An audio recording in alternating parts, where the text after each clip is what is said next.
Welcome, welcome. Very warm welcome to the Drucker Forum TV. My name is Esther Clark, and I have the great honor of interviewing you, Hortense Le Gentil. It's so nice to have you here in the studio.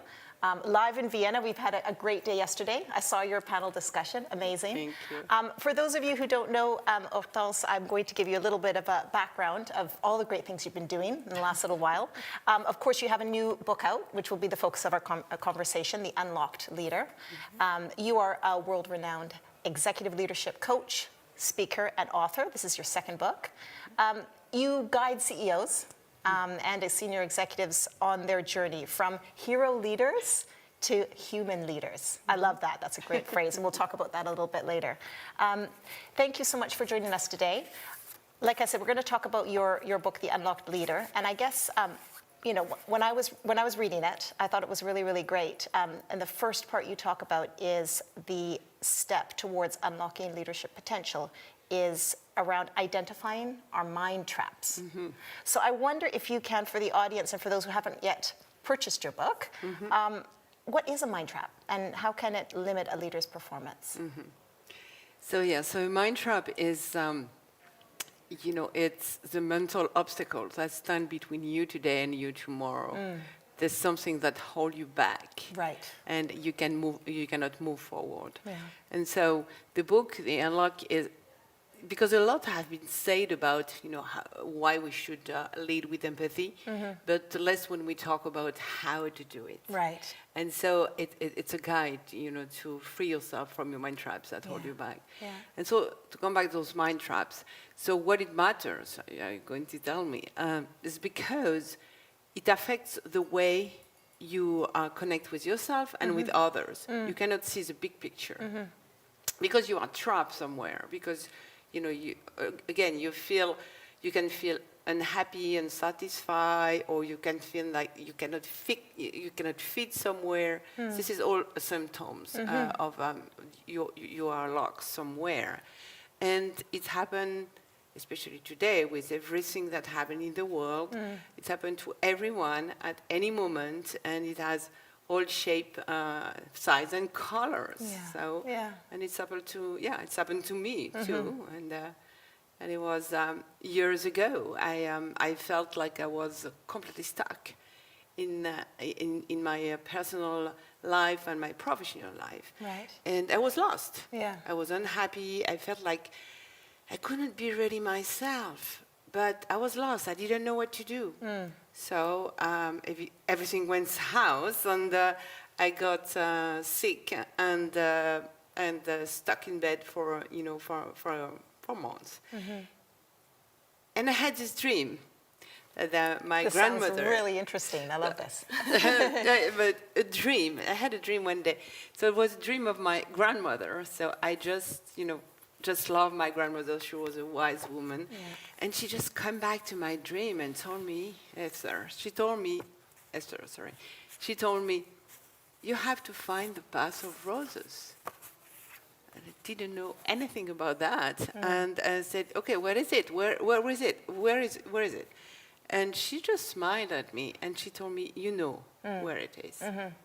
And then I woke up. I was furious. Can you imagine? You know, she didn't give me the answer. Yeah. But in fact, I would understand later that what she meant was that I had to listen to my inner voice and not to listen to the external voices. Right. Like, you know, what other people were, you know, was waiting for me because I was not living my life. Yeah. Yeah. No, that's beautiful, and I guess you know, the unlocked leader. There's the line: dare to free your own voice, lead with empathy, and shine your light in the world. Can you talk to me a little bit about empathy? Because I thought that was really interesting. It's such an important concept in the book, and how can it unlock one's leadership potential? So, empathy is the ability, you know, to connect with first with yourself. Empathy begins with yourself. It's your ability to connect with yourself, right, and with others, to put yourself in other shoes and to connect with others. So it's this ability to because we are all interconnected. Right. like trees in the forest. So what you feel, I feel, and everyone in the world, this is what we feel. Yeah. And everywhere. So empathy, what it matters is because first you have to connect with yourself, you have to understand so who you are. And second, it matters, especially for leaders, because it's not a lot about what you say, but it's more about what you do. Because we have this neuron mirrors. So this is my favorite neurons. So they are called mirror neurons, and a very very well known Ramachandran scientists call them the mirror neurons. And why? Because they mirror you, they are connected, they are looking at you. So if I do something, if I move my hand, the part of your brain is doing the same. So we are interconnected. And so as a leader, you need to know that. And why? Because it's your superpower. Right. And you have to be aware that it's not a lot what you say, but more what you do. Yeah. Because if you say something, but you do the opposite, you don't, give the right, direction, the right tone, because you are a role model. People are looking at you. And so, so that's very important. And that unlocks everything, and especially resilience. Yeah. We are talking about resilience today. Yes. And because every day something happens. And so every day you can be locked somewhere. So every day you have to understand that what you feel, others are going to feel. Yeah. Your energy Yeah. are going to be, to be shared. Yeah.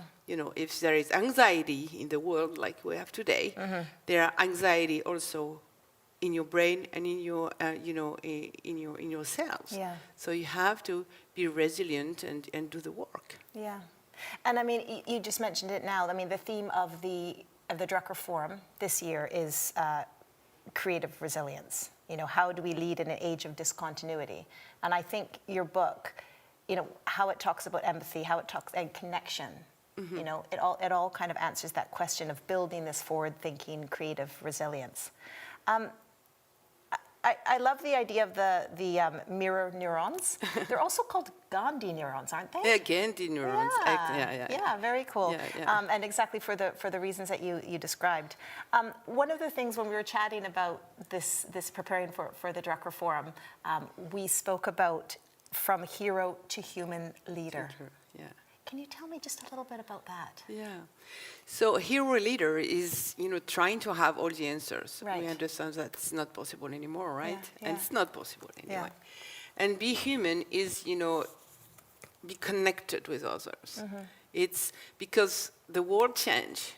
People, they want to connect with you. They don't need another hero. Yeah. Like Tina Turner said. They don't need that. Hear the song. Yeah, absolutely. I just love this song.